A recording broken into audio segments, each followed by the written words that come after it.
Hi guys, welcome back to my YouTube channel Knowledge with Nandini.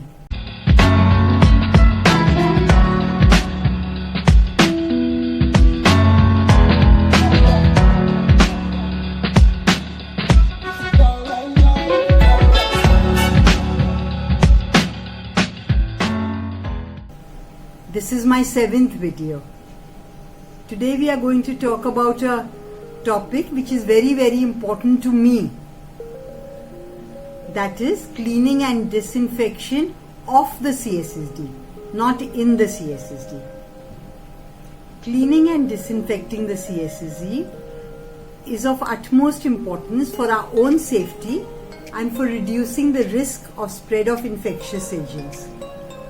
AORN, that is Association of Perioperative Registered Nurses, defines this terminal cleaning as thorough environmental cleaning that is performed at the end of each day if the area has been used. Both AORN and AMI's ST79. AMI is the Association for Advancement of Medical Instrumentation.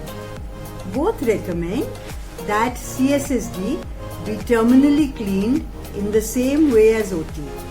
Senior members from the CSSD, Infection Prevention Department and Housekeeping Services should form a team to develop cleaning and disinfecting procedures, as well as to select the cleaning materials to be used and the frequency of cleaning.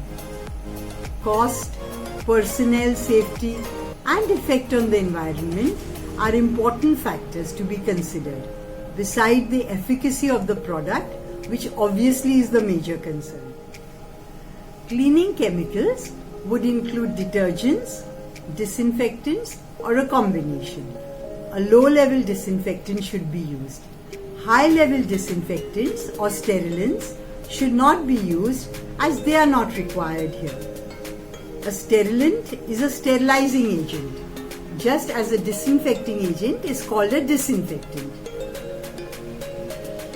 Alcohol is also not recommended for large surfaces as it is highly inflammable. Bleach is mostly used in toilets but can be used carefully on floors and walls with glazed tiles. It may react with some surfaces, that's why I said carefully. The chemicals used should be compatible with the surfaces and the cleaning tools. Follow the cleaning chemical manufacturer's written instructions for use. These are called IFUs. For its dilution, for its contact time needed to kill, for ventilation of the area, to remove fumes, as some chemical fumes can be dangerous, for the type of cleaning material and for the tools or equipment to be used with it. They also need to provide material safety data sheet called MSDS, the storage conditions at which the chemical is to be kept and its disposal method. Most importantly, staff should be properly trained on the practices of cleaning and decontamination of the CSSD. Many times this area is neglected due to a shortage of staff and the department being busy. Appropriate PPE should be given according to the task and check that it is worn. Check the expiry date of the chemicals also before using. As you all know, cleaning should precede or come before disinfection, or both can be done simultaneously by a combined product. Reusable or disposable cleaning material may be used, for example the mop heads and cloth. Microfiber or low linting cotton cleaning material are popular. Reusable mops or cloth should be changed after each use. Disposable mops and cloth should also be discarded after each use to prevent cross-contamination. Wet mopping is most effective in reducing organic soil on floors and wet dusting on surfaces.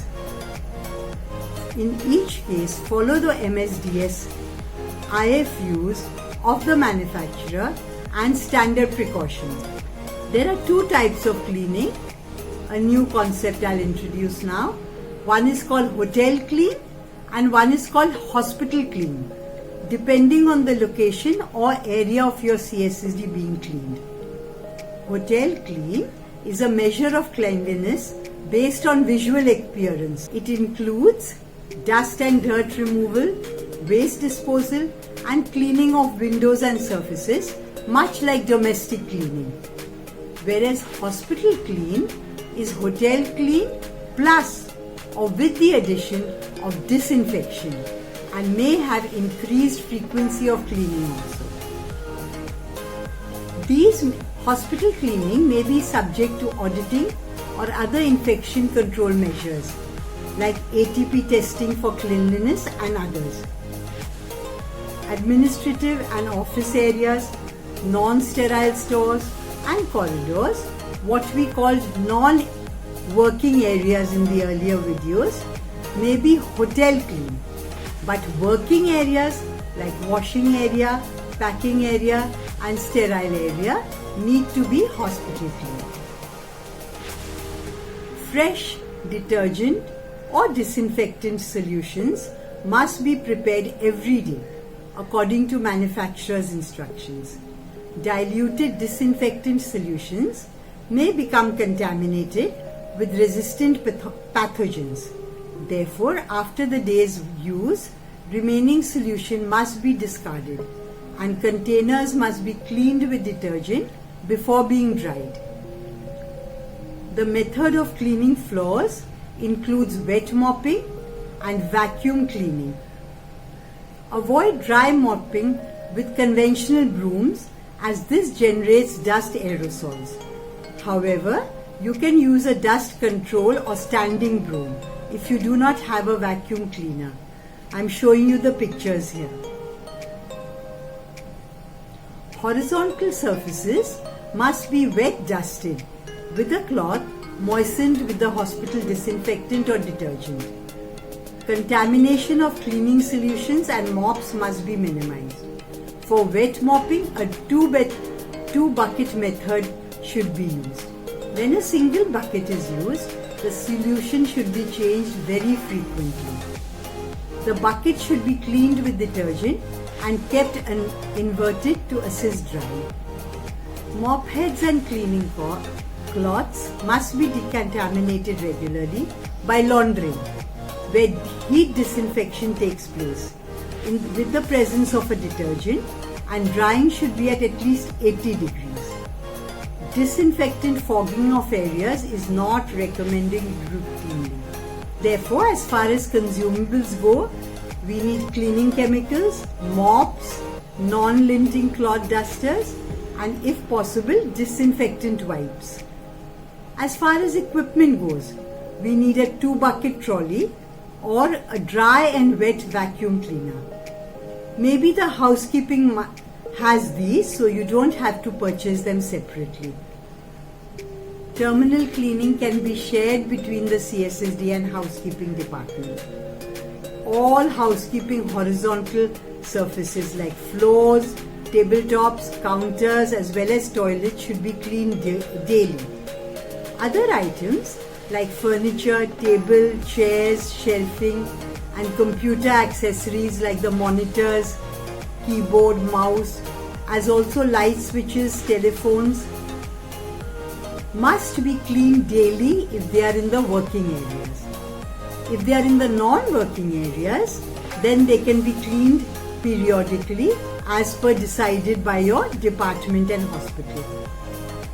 Garbage bins and linen bins need to be emptied daily. Ceilings, light fittings and walls can be cleaned from time to time, as well as furniture and fixture, but only in the non-working areas. Cleaning is always carried out from the cleaner to the dirtier areas to reduce the possibility of contaminating clean areas. The cleaning workflow should start from sterile area, move to packing area and end in the decontamination area. Also, one has to move from top to bottom in each room. That is, from the ceiling to upper shelves, then lower shelves, and lastly the floor, to prevent dirt from above falling onto the floor and lower shelves. Each room also needs to be cleaned from the center of the room and moving slowly towards the perimeter. You all know how important it is that there are written procedures. So also for the cleaning and disinfection of the CSSD. These include a detailed procedure of cleaning, a detailed procedure of operating the equipment, the frequency of cleaning, the responsibility of persons for specific items and areas, and most prime importance, the schedule for training and retraining staff. This should be well documented and followed. There is no use to just write something and not follow, as that's not very honest. And we want to aspire to be completely honest and transparent in the CSSD. Another factor which sometimes hinders cleaning is less human resources. Adequate human resources must be allocated to allow thorough and timely cleaning and disinfection. All the cleaning done should be entered into a logbook and signed by no less than the HOD, who is totally responsible for his department's proper cleaning and disinfection. More so in these days of the coronavirus. Checklists help to prevent human errors or missed cleaning of items, and they facilitate communication between CSSD and housekeeping staff. I must tell you that auditors use a white handkerchief or tissue while surveying the cleanliness of the department. They look for dust by wiping with these. Their favorite places are behind doors, under shelves, on top of cupboards and high racks or hidden corners. Their favorite places also include service area of equipment and top of sterilizers. I have personally experienced these. So that's all for the time being. Please email me with your feedback and the topics you would like to see, and await my webinar. Bye.